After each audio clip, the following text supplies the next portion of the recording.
ধন্যবাদ জানাই এবং কৃতজ্ঞতা জানাই। আজকে এমন একজন প্রিয়, অনেক দিনের পরিচয়, দীর্ঘ 15 বছর যাবৎ পরিচয়, আমরা মোহাম্মদ সিফাত হোসেন আয়ান স্যারকে আমরা পেয়েছি আজকে এমন একটা শিক্ষা প্রতিষ্ঠানে, যেটা বলা হয় হচ্ছে আগে এটার নাম ছিল ইসলামী বিশ্ববিদ্যালয়, যেটা হচ্ছে টাঙ্গাইলের সন্তোষে অবস্থিত। এখন বর্তমানে যেটা আমাদের মজলুম জননেতা, আমাদের মাওলানা ভাসানী বিজ্ঞান ও প্রযুক্তির বিশ্ববিদ্যালয়ের যিনি প্রাক্তন শিক্ষার্থী, আমাদের আয়ান সিফাত ভাইকে আমি অনুষ্ঠানে অভিনন্দন। কেমন আছেন?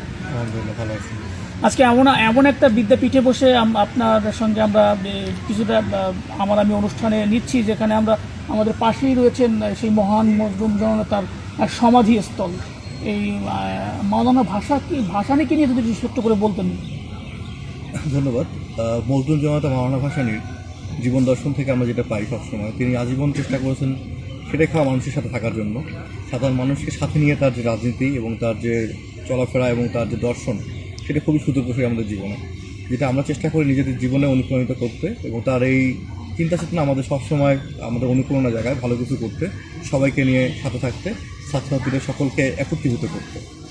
ধন্যবাদ জানাই। আপনি তো দীর্ঘদিন এই শিক্ষা কার্যক্রম, এই যে মানুষ গড়ার কারিগর, দীর্ঘ 15 বছর যাবত, যদি আমি ভুল না করে থাকি 2010 সন থেকে এই 15 বছর পরিক্রমায় আপনার অগণিত শিক্ষার্থী বাংলাদেশের বিভিন্ন অঞ্চলেই রয়েছেন। এটাকে কী মনে হয়, আসলে কী হিসাবে দেখেন? মানুষের ভালোবাসা পাওয়া অনেক সৌভাগ্যের একটা বিষয়। আলহামদুলিল্লাহ, আল্লাহর রহমতে আমি 2010 সাল থেকে 2025 সাল, অলমোস্ট 15 বছর সময় বিভিন্ন শিক্ষা কার্যক্রমের সাথে যুক্ত আছি। বিশ্ববিদ্যালয়ে যখন আমি এখানে শিক্ষার্থী ছিলাম, এই বিশ্ববিদ্যালয়ের, তখন থেকেই এই এলাকার অসংখ্য শিক্ষার্থী এবং বাইরের অনেক শিক্ষার্থী যাদের সাথে আমার পরিচয় হয়, তাদেরকে নিয়ে পথ চলা, এবং আমার যে একাডেমি, সুফা কলেজ একাডেমি, আমি সাধারণ স্টুডেন্টকে নিয়েই বেসিক্যালি এই কার্যক্রমগুলো চালিয়ে থাকি। এসএসসির একাডেমিক কার্যক্রমের পাশাপাশি অ্যাডমিশন কেন্দ্রিক যে প্রোগ্রামগুলো আমরা চালিয়ে থাকি, সেখান থেকে আলহামদুলিল্লাহ আপনাদের সকলের দোয়ায় অসংখ্য স্টুডেন্ট আমাদের বিভিন্ন জায়গায় এখন আছে, বিভিন্ন বিশ্ববিদ্যালয়, বিভিন্ন নার্সিং কলেজ কিংবা আরও ভালো ভালো ইঞ্জিনিয়ারিং কলেজগুলোতে অলমোস্ট সব কিছু মিলে 100-র উপরে স্টুডেন্ট আমাদের বিভিন্ন জায়গায় অধ্যয়ন করছে। এটা আমার জন্য অনেক বড় পাওয়া। মাওলানা ভাসানীর জীবন দর্শন অনুপ্রাণিত হয়ে আমি এই কাজগুলো করে আসছি দীর্ঘদিন থেকে। আপনার সমাজ জন্য দোয়া রাখবেন। ধন্যবাদ। সবসময় শুভকামনা দোয়া থাকে এরকম একটা শিক্ষামূলক কার্যক্রমের সাথে দীর্ঘদিন ধরে পথ চলা। আমি অনুষ্ঠানে আমরা একটু স্যারের ব্যক্তিগত কিছু ঘুণচুরি নিয়ে কথা বলবো। স্যারের প্রিয় শখ কী আসলে? আমার প্রিয় শখ হচ্ছে গান গাওয়া, যদিও আমার গান গাওয়া হয়ে ওঠে না, খুব একটা সময় পাই না এখন। গুনগুনিয়ে গান গাওয়ার প্রচেষ্টা থাকে, গান শোনা বা গানের প্রতি একটা ভালোবাসা কাজ করে। ধন্যবাদ। প্রিয় রং? আমার প্রিয় রং হচ্ছে কালো। কালো, এটা কমন। ম্যাক্সিমাম আমি এ পর্যন্ত যতজনের সাক্ষাৎকার নিয়েছি, বিশেষ করে হচ্ছে ছেলে মানুষদের, পুরুষ মানুষদের, সবাই বলে কালো। প্রিয় খেলা? আমার প্রিয় খেলা ক্রিকেট। আমি মাঝে মাঝে আমার স্টুডেন্ট নিয়ে প্রচুর ক্রিকেট খেলি। এই বয়সে এসেও এখনো প্রচুর ক্রিকেট খেলি। শুক্রবার যখনই সময় পাই আমরা চেষ্টা করি একটা ম্যাচ আয়োজন করি। প্রিয় খেলোয়াড় কি আসলে ক্রিকেটের?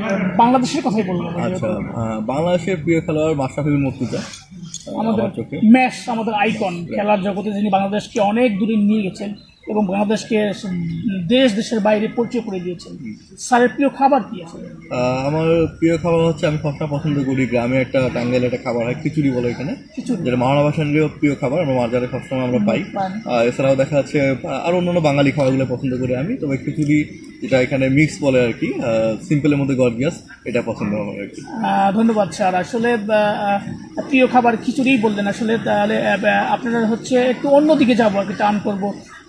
ভালোবাসার সংজ্ঞা হিসাবে আপনি কীভাবে দেখেন ভালোবাসাটা কি? আচ্ছা, ভালোবাসার সংজ্ঞা হচ্ছে আমার কাছে যেটা মনে হয়, মানুষের অনুভূতি ছুঁতে পারা। আপনি যে কোনো মানুষের যখন অনুভূতি ছুঁতে পারবেন, সেই বিশ্বাসটা রক্ষা করবেন, ইনশাল্লাহ আপনি যে কোনো ক্ষেত্রে সফল হবেন। স্যার, প্রেমে পড়েছেন কতবার? প্রেমে কতবার পড়েছি এটা আসলে আমি এভাবে দেখি, মানুষ প্রেমে পড়ে না, প্রেম বোধহয় হয়ে যায়। যে কোনো পরিবেশে থাকলে মানুষের বিভিন্ন দিক থেকে অনেক ভালো লাগা কাজ করে। আমার কাছে মনে হয় এই যে ভালো লাগাটাই হচ্ছে এক প্রকার প্রেম। ধন্যবাদ। চালাকি ভাবে একটু অন্যভাবেই প্রশ্ন দিলেন। আমরা তো অনেকে বলি প্রতিনিয়ত আমরা প্রেমে পড়ি, প্রতিনিয়ত হাঁটতে গেলে আশেপাশে প্রতি পলকেই আমরা প্রেমে পড়ি, এটা অনেকেই বলেন নান্দনিকভাবে। যাই হোক, আমরা প্রায় একেবারে অনুষ্ঠানের শেষ পর্যায়ে চলে যাচ্ছি। আপনার এই যে বাংলাদেশ, এখন বর্তমান পরিস্থিতি বাংলাদেশ, আগামীর বাংলাদেশকে আপনি কী হিসাবে দেখতে চান, নতুন বাংলাদেশকে? আমি এমন একটা বাংলাদেশ চাই এই মুহূর্তে, বাংলাদেশের সার্বিক পরিস্থিতি নিয়ে যেরকম আর কি, যে বাংলাদেশের সকলে মিলে আমরা সংঘবদ্ধভাবে একত্রে বসবাস করব, সকলের শান্তিতে বসবাস করব এবং সকলের মাধ্যমে সুন্দর একটি বাংলাদেশ গঠিত হবে, এটা আমার প্রত্যাশা। আপনি দীর্ঘদিন সুপ্তা একাডেমি কোচিং নিয়ে রয়েছেন, কোচিংয়ের সর্বোচ্চ মঙ্গল কামনা করছি এবং আমি অনুষ্ঠানে ক্ষুদ্র আয়োজনে আপনার ক্যাম্পাসে এভাবে আপনাকে পেয়ে আমরা আনন্দিত। স্যারের সুস্বাস্থ্য, দীর্ঘায়ু এবং আগামীর ভবিষ্যৎ কামনা করছি। ধন্যবাদ স্যার। ধন্যবাদ স্যার আপনাকেও চমৎকার একটা প্রোগ্রামে আমাকে ইনভাইট করার জন্য। আর আশা করি আমি প্রোগ্রাম যেটার কথা আমি শুনলাম সেটা আশা করি অনেক সুন্দরভাবে আরও রান করবে, সুন্দরভাবে এটা আরও বড় পরিসরে সব দিকে ছড়িয়ে পড়বে এবং ভালো সুন্দর কথাগুলো চারদিকে মানুষের মনে এবং মনের ভিতরে মানুষ কথাগুলো যেগুলো বলবে বিশ্বাস করবে এবং সুন্দর একটা বাংলাদেশ আগামীতে সৃষ্টি হবে, এই প্রত্যাশা আমিও রাখছি। অসংখ্য ধন্যবাদ স্যার আমাকে ধন্যবাদ। দেখার জন্য।